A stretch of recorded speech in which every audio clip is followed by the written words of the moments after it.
Most hot seat Pithapuram.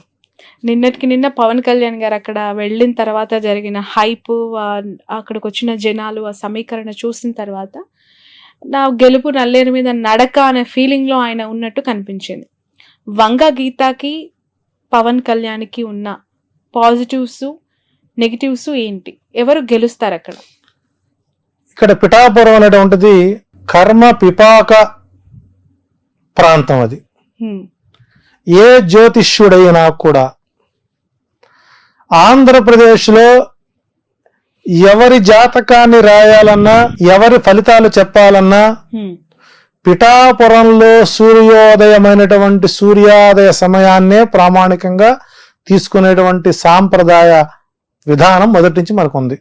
అంటే కుంతి మాధవ స్వామి గుళ్ళో దేవాలయంలో గంట కొట్టితేనే పిఠాపురంలో ఉన్నటువంటి కుక్కుటేశ్వర స్వామి దేవాలయంలో కోడిపుంజు శివలింగం మీద వెళ్ళి కొక్కరొక్కు అని అరిస్తేనే ఆంధ్రప్రదేశ్లో సూర్యోదయం అవుతుంది. ఇది చాలా మంది తెలియని రహస్యం.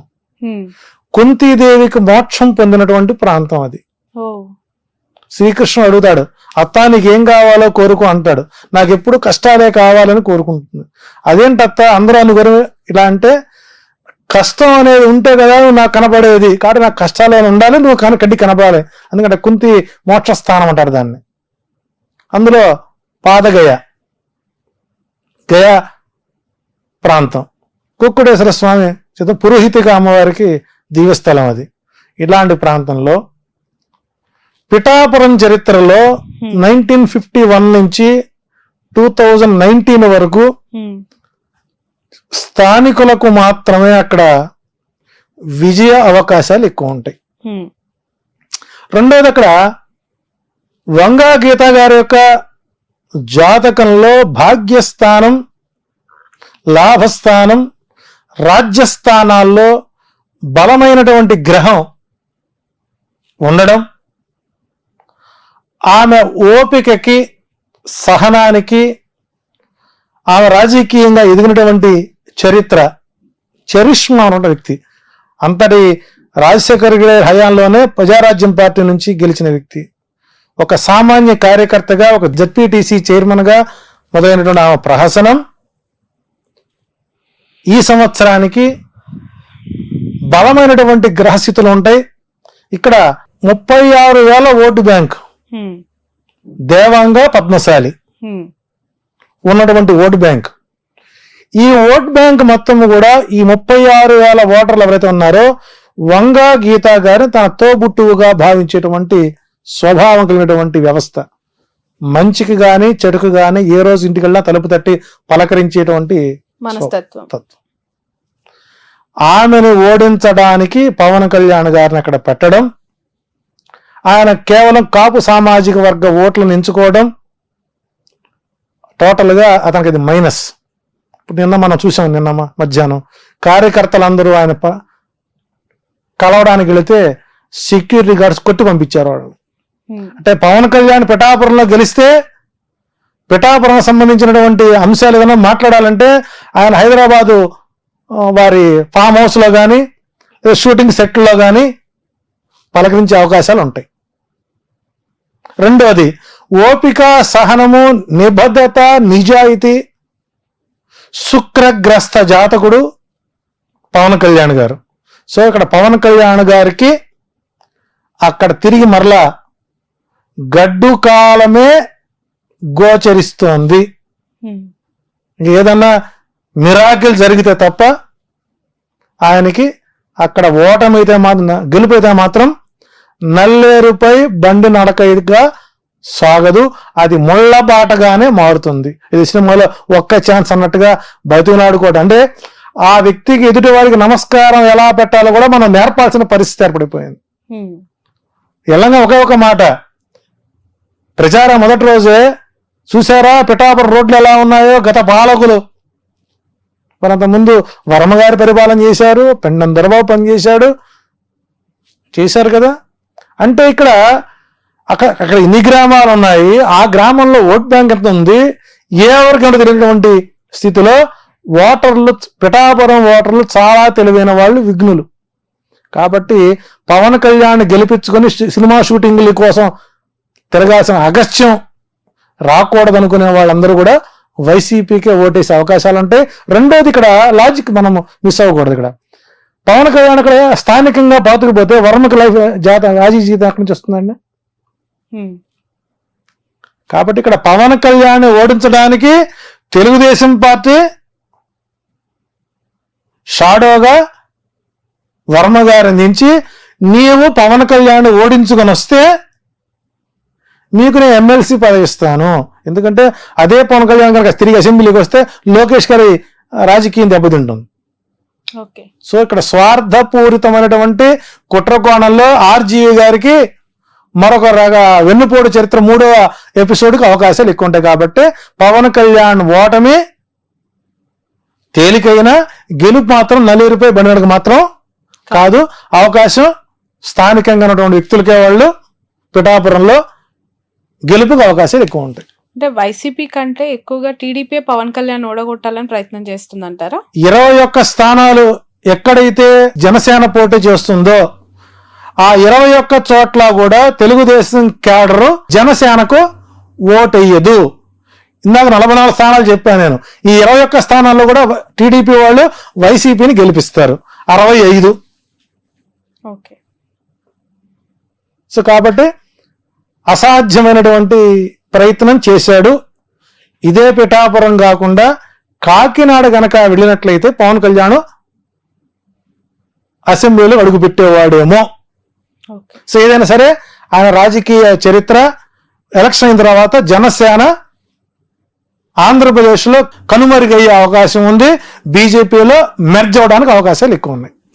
రైట్. నెక్స్ట్ క్వశ్చన్, అంటే నెక్స్ట్ అంతే ఉత్కంఠగా ఉన్న మరొక నియోజకవర్గం హిందూపూర్. అక్కడ ఇప్పటి వరకు టీడీపీ జెండా తప్ప ఇంకొక జెండా ఎగరలేదు. టీడీపీ కంచుకోటగా భావించే నియోజకవర్గం. అక్కడ ఒక మహిళని జగన్ రంగంలోకి దించారు, దీపిక. సో బాలయ్య గారికి ఎట్లా ఉంది విజయ అవకాశం? ఆయన పెద్ద జ్యోతిష్యుడు, ఆయనకన్నీ తెలిసినవాడు. గత చరిత్ర మొత్తం చూసినట్లయితే ఆయన ఆ నియోజకవర్గాన్ని ఎప్పుడు కూడా చూసినవాడు కాదు. భూ కబ్జాలు, సెటిల్మెంట్లు, పిఏలే రాజ్యపాలన చేసేవారు. కాబట్టి ఈ మధ్యకాలం 4-5 సినిమాలు మళ్ళీ ఆయన్ని ఫేమ్లో తీసుకొచ్చిన. అంటే గతంలో ఎప్పుడూ జగన్మోహన్ రెడ్డి గారు హిందూపురంపై దృష్టి పెట్టలేదు. కారణం ఏంటంటే ఇప్పటికి కూడా బాలకృష్ణ ఫ్యాన్స్ అసోసియేషన్ జగన్మోహన్ రెడ్డి గారు కడప జిల్లాకి ప్రెసిడెంట్కి రాజీనామా చేయలేదానికి. సో ఆయన ఎప్పుడు కూడా బాలకృష్ణ గారిని ఎప్పుడు ఒక మాట అన్నారు అసెంబ్లీలో కూడా. మధ్యలో కొన్ని మాటలు అన్నారు చివరిలో. కానీ ఈసారి అక్కడ త్రిముఖ వ్యూహం జరుగుతోంది. స్వామి పరిపూర్ణానంద గారి ఎఫెక్ట్ బాలయ్య బాబుకు ఇబ్బందికరంగా మారుతుంది. సో కాబట్టి ఈసారి హిందూపురం నియోజకవర్గంలో ఉన్నటువంటి వ్యక్తులు తన్నులు తినకుండా, కొట్టించుకోకుండా ప్రయత్నం చేసుకోవాలి. ప్లస్ స్థానికంగా ఉండేటువంటి వ్యక్తులను ఎప్పుడైతే మనం ఆదరిస్తామో మనకు అందాల్సిన ప్రతి సమస్యలు అక్కడ పరిష్కారం అవుతాయి. సో బాలబాబు గారి జాతకం కూడా ఈసారి కాస్త వ్యతిరేకత మూట కట్టుకున్నా ఆయన లక్ష్మీ నరసింహోపాసకుడు కాబట్టి వైసీపీ విజయానికి, హిందూపురం టీడీపీ విజయానికి కేవలం అతి తక్కువ ఓట్ షేర్తో బాలకృష్ణ బయట పడవచ్చు. ఇంకేదైనా వ్యూహాత్మకంగా పరిపూర్ణానంద, ఎందుకంటే ఆయనకి అక్కడ ఓట్ బ్యాంక్ ఎక్కువ అండి. హిందూపురంలో కొన్ని వేల కుటుంబాలు పరిపూర్ణ దాసోహం చేసేటువంటి పరిస్థితి ఉంది. సో ఆయన ఎఫెక్ట్ అక్కడ బాగా పడుతుంది కాబట్టి మెజారిటీని తగ్గించగలుగుతారేమో కానీ గెలుపునటువంటిది వైసీపీకి అక్కడ కొద్దిగా కష్టసాధ్యంగా ఉంటుంది. ఏదైనా మేనిఫెస్టో ఎఫెక్ట్ పడితే చెప్పలేం. రైట్. మరొకటి కుప్పం. చంద్రబాబు నాయుడు గారిని ఓడగొడతాము, అసెంబ్లీలో అడుగు పెట్టనివ్వమని శపథం చేస్తున్నారు వైసీపీ నేతలు. ఇక కుప్పం వచ్చేసరికి చంద్రబాబు నాయుడు గారిని ఓన్ చేసుకున్నటువంటి నియోజకవర్గం. ఆయన ఏం చేసినా ఏం చేయకపోయినా, హామీలు ఇచ్చినది నిలబెట్టుకోలేకపోయినా గత కొంతకాలంగా ఆయన గెలుస్తూనే వచ్చారు. అది ఆయనకి అష్టమ శని ప్రభావం బలంగా ఉంది. అందులో ఎలక్షన్ కోడ్ కానీ, ఎలక్షన్ నామినేషన్ రోజులు కానివ్వండి, ఎలక్షన్ పోలింగ్ రోజు కానివ్వండి, ఎలక్షన్ కౌంటింగ్ 4 నంబర్ ఆయనకి వ్యతిరేకం పూర్తి స్థాయిలో. 4 అనుకూలం కాదు. 25,630 ఓట్లతో చంద్రబాబు నాయుడు అక్కడ ఓడిపోతున్నారు. 25,630 ఓట్లు అంటే గత 2019లో పోలింగ్ని కౌంటింగ్ని తీసుకునే విధంగా గుడిపల్లె మండలం ఒకటి ఉంది. అది పూర్తి స్థాయిలో 25,000, 36,000, 40,000 ఓట్లు గల్లంత అయిపోయింది. ఎందుకంటే అటు కర్ణాటక నుంచి ఇటు తమిళనాడు నుంచి వచ్చినటువంటి ఓట్ బ్యాంక్ ఈసారి లేదు. ఆ మండలమే ఆయనకి ఎప్పుడు కంచుకోట. అది కాకుండా స్థానిక ఉన్నటువంటి భరత్ పూర్తి స్థాయిలో డెవలప్మెంట్ చేసుకోవడం, కృష్ణా జలాలు తొలిసారి ఆ గుడిపల్లె మండలంలోకి రావడం, తాగునీటి ఎద్దడి లేకుండా చేయడం, కొంత అభివృద్ధి పనులు, అందులో పొంగనూరులో ఓడించాలని ఆయన్ని, కుప్పంలో ఓడించాలని ఈయన్ని. ఏదేమైనప్పుడు కూడా చంద్రబాబు నాయుడు గారికి ఈసారి విజయ అవకాశాలు చాలా తక్కువగా ఉన్నాయని చెప్పొచ్చు. ఒకవేళ బాబు గెలిస్తే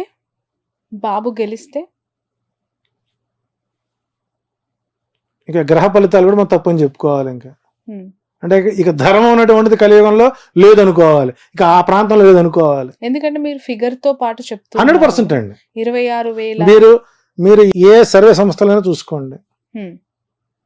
నాకంటే తోపులు తురుంకాళ్ళు ఉన్నారు జ్యోతిష్యం, చాలా సామాన్యం జ్యోతిష్యంలో. నాకంటే మేధావులు ఉన్నారు, వాళ్ళు ఇంటర్వ్యూ చేయండి.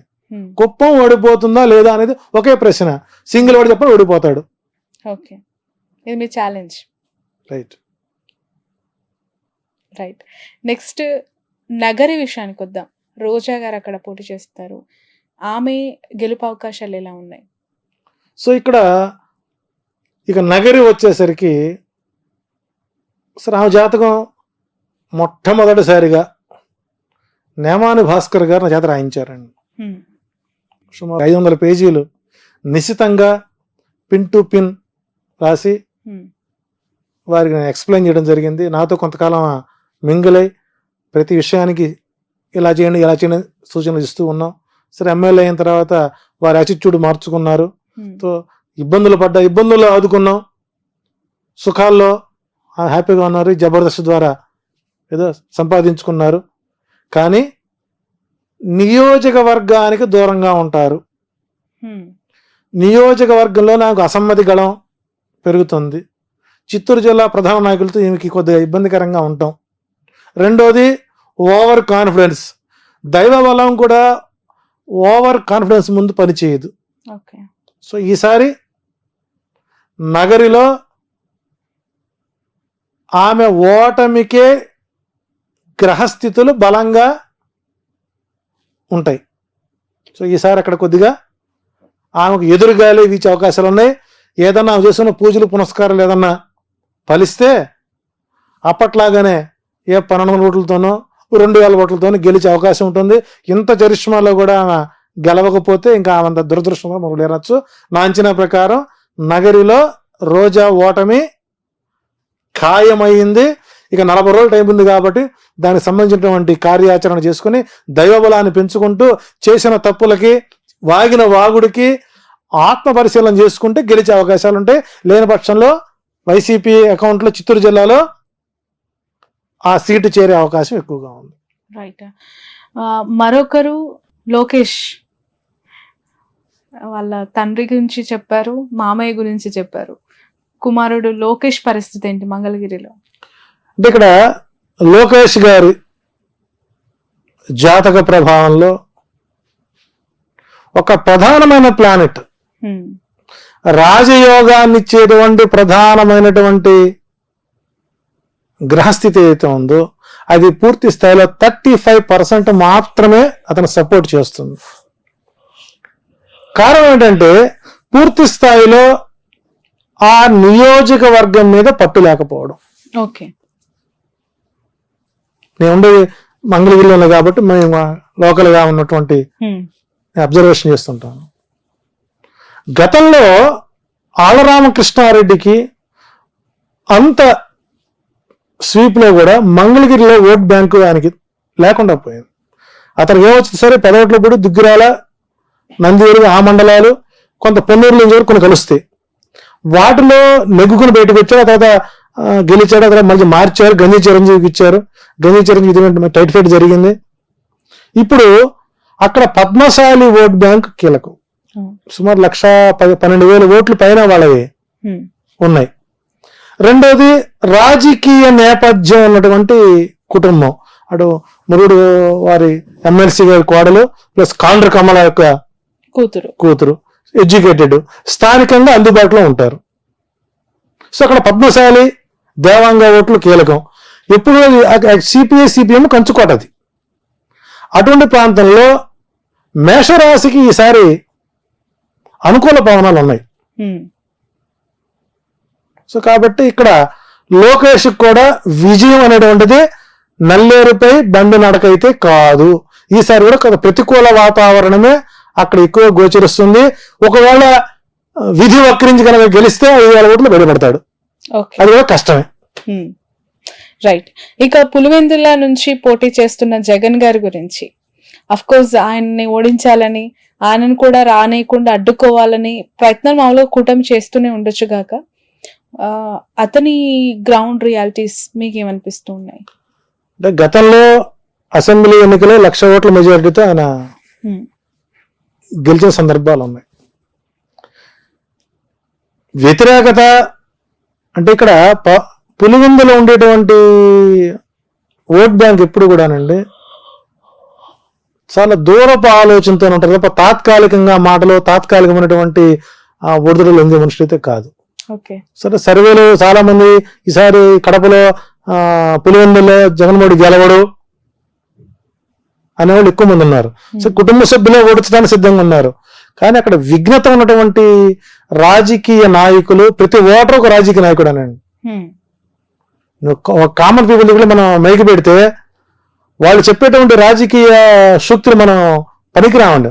అది ఉత్తమ జర్నలిస్టులు మీరు ఎవరంటే పులివెందుల పాపులేషన్ అనండి. సో మెజారిటీ తగ్గిస్తారేమో కానీ ఓటమిని మాత్రం పులివెందుల ప్రజలు అంగీకరించరు. సో అక్కడ విజయం అనేటువంటిది నల్లేరుపై బండి నడకి. సో జగన్కి 90,000 నుంచి 1,00,000 ఓట్ల మెజారిటీతో అక్కడ గెలిచే అవకాశాలు ఎక్కువ ఉంటాయి. ఓకే. అదే కడప పార్లమెంట్ నుంచి షర్మిల ఎంపీగా పోటీ చేస్తానని చెప్పి ప్రకటించారు. డిపాజిట్ వస్తే అదృష్టమే. ఒకటి గుర్తుపెట్టుకోండి, రాజశేఖర్ రెడ్డి గారి కుటుంబానికి ఉన్నటువంటి పరువు ప్రతిష్టల్ని వైఎస్ షర్మిల ఏంటండి, దశరథ మహారాజు కూటమికి వెళ్ళినటువంటి వశిష్ఠుడు సీతాదేవిని పిలిచి అమ్మా నీ భర్త ఎవరు అని అడిగాట. ఎవరు అని అడిగితే ఆమె ఏం చెప్పుకుంటుందండి? రావణుడు నా మొగుడని చెప్పుకుందా? చెప్పలేదు. అయితే మాయే జనక మహారాజు అని చెప్పుకుందా? లేదు. నేను దశరథ మహారాజు గారి కోడలండి అని చెప్పింది. దశరథ మహారాజు కోడలు అంటే నీకు పెళ్ళైనా నీవు నీ ఇంటి పేరు మార్చుకోకుండా నీ పుట్టింటి పేరునే పెట్టుకొని కట్టుకున్న మొగుడు యొక్క కుటుంబం యొక్క పేరు ప్రతిష్టలకి భంగం కలిగించే విధంగా నువ్వు వైఎస్ పేరు ఇంకా నువ్వు వాడుకుంటున్నావంటే ప్రజలు అక్కడ పిచ్చోళ్ళేం కాదండి. నిజంగా ఎప్పుడైతే ఈ కాంగ్రెస్ పార్టీలో చేరిందో ఆ రోజే నిజంగా రాజశేఖర రెడ్డి మరణించిన రోజండి మనం. కాబట్టి అక్కడ ప్రజలు షర్మిలను రాజశేఖర రెడ్డి కూతురుగా మరిచిపోయారు. ఆమె ఒక డిపాజిట్ వస్తే ప్రజలు ఆమెను సమర్థిస్తారు. ఆమె డిపాజిట్ కూడా రాదండి అక్కడ. ఇప్పుడు ఆపరేషన్ లేకుండానే మోకాళ్లకు ప్లాస్మా ట్రీట్మెంట్, మీ ఆర్థోపెటిక్ సమస్యలన్నిటికీ రోబోటిక్ టెక్నాలజీ ద్వారా తక్కువ ఖర్చుతో శాశ్వత పరిష్కారం, ఫ్రీ కన్సల్టేషన్, ప్రతి ట్రీట్మెంట్ పై 20% డిస్కౌంట్.